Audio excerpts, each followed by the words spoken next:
So we're doing a chest press first. A chest press, the bands are going to be underneath my armpits. Arms are out straight. Lock those arms. Step forward to set your tension. Now that your tension's set, my hands in front of my chest. I want my chest to be parallel with or perpendicular to the floor or parallel to the wall behind me. So when I come back, stopping at 90 degrees, I want those hands in front of my elbows. I don't want my hands in front of my chest.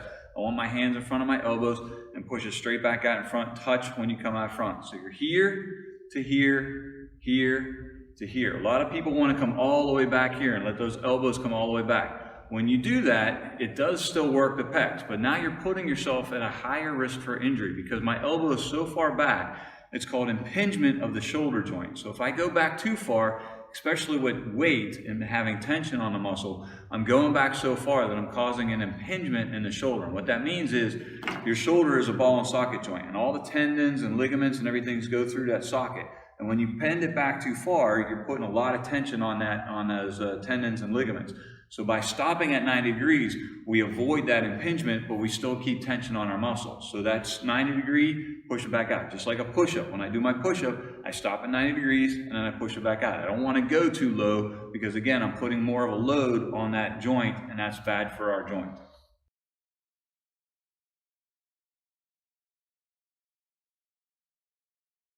Next exercise, we're putting the band on the outside of our arm now, and this is called a chest fly. So it starts same position, but now the band's on the outside, my palms are together, same position as a chest press, hands are in front of my chest, but now I'm starting to fly.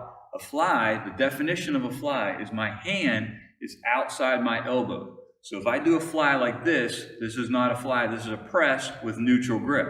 This is a fly because now my hands are outside my elbow. Bring it back out in front. So I'm all the way out, all the way back, all the way out, all the way back. You want to make it a little harder, step forward, come all the way out, all the way back. Again, I don't want to go too far back because I'm causing that impingement in the shoulder joint.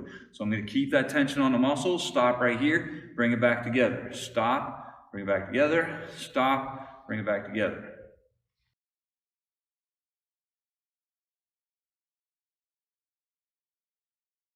So if we only have dumbbells available to us in our boot camp classes, now we can still do a chest press and a chest fly from the floor. So now I'm just going to grab my dumbbells, lay down on the floor, hands are directly up over my head. I'm going to bring it down for the chest press. Notice I don't touch the ground. I slightly come down to the ground, brush the ground with my elbow. My hand's still directly over my elbow. I'm not bringing it inside here. So I'm not doing this. I'm doing out here, bringing it together at the top. So I'm down, I push up, I'm down, I push up, I'm down, I push up. Immediately I can go into a chest fly by just turning my wrist, but again, those hands come outside my elbows and come back up. Hands come outside my elbows, don't touch the floor, and come back up. That's my chest fly on the ground. Now, another exercise that I love to do is called a chest press, chest fly. So this is a 4-count exercise. I'll do 1, 2, 3, 1. 1, 2, 3, 2. Again, 1, 2, 3, and 3. That's a chest press, chest fly. And one more thing. Notice how I put those weights down. I'm going to put them down here, not go behind me. If I drop my weights back here like this, especially with a heavier weight, that's that rotator cuff. I'm protecting my rotator cuff by putting the weights down here. I'm putting my rotator cuff at injury, especially people who have really tight shoulders and really tight rotator cuffs. If you let them drop the weights back down behind them, they're going to rip that rotator cuff.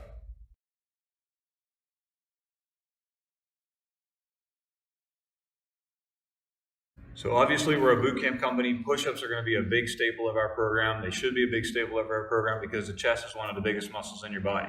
It also works whenever you do your push-ups correctly. It also works your core, it works your triceps. It's a fantastic exercise. You can do it anywhere. So let me show you a bunch of different variations of our push-up. First of all, a real push-up, hands are shoulder width apart. A little bit wider than shoulder width apart is fine. When I come down, I see a lot of people bring their elbows straight back behind you. Elbows should always go out to the side. Elbows coming down to the side, and technically you should have your elbow 1 inch below your shoulder. So here's bad, here's bad. Here's not bad, it's just not as good as this. So you can do your push-ups inside here, but then you're focusing a little bit more on the tricep and a little bit less on the pec. we want to work our pec, which is why we're going to keep our elbow at 90 degrees. So we're here, we're coming down 90 degrees, stop at 90 degrees. We do not want to touch the floor, again, because we're protecting our shoulder from impingement. My abs should be nice and tight. Don't let the butt sag like this or the lower back sag. My abs should be nice and tight. I'm bringing my chest to the floor, my nose to the floor, and come back up. Down, up, down, up, down, up. A lot of people, they want to take their forehead down to the ground. This is what most people look like when they do their push-ups. And what they're doing is they're recruiting this muscle, the anterior deltoid, into the pec area. We're not, because we stick that butt up in here, we're recruiting our shoulder into the exercise. We don't want to recruit our shoulder. We want our pecs to do the work, all right? So that's why we want to keep that body nice and straight. Now, here's a couple variations. We can go with a wider grip. It's called a wide grip push-up. So instead of here, we're going to take our hands a little bit wider, turn the hands to the outside, and everything else is exactly the same. This is, in fact, a much easier exercise. To make it harder, I can bring my hands in closer. Now I'm putting my fingers and my thumbs together. It's called a diamond push-up.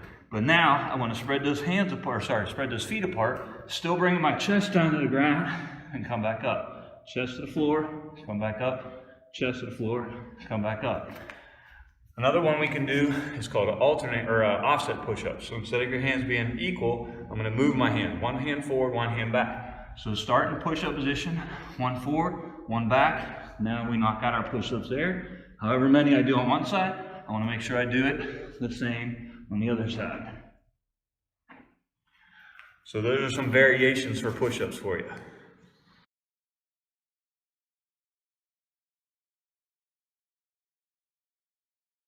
This is one of my favorite exercises that combines a chest push-up and a back row. So it looks like this. You got your two dumbbells. Make sure they're about 45 degrees. You don't want them parallel to each other, and you definitely don't want them flat this way because they tend to roll a lot easier that way. So we want to keep them this way. They're going to roll a lot less, and it's better on your wrists. So you get in the push-up position. You can either skip the push-up. I like to do the push-up. So you do your push-up first. Whoops, I gotta have my feet apart. So you push up first, then you roll up, back down, up, roll to the other side. Row and a push up. Push up and a row. Again, I can just skip it and just do all rows, straight up and down, or add the push up in between.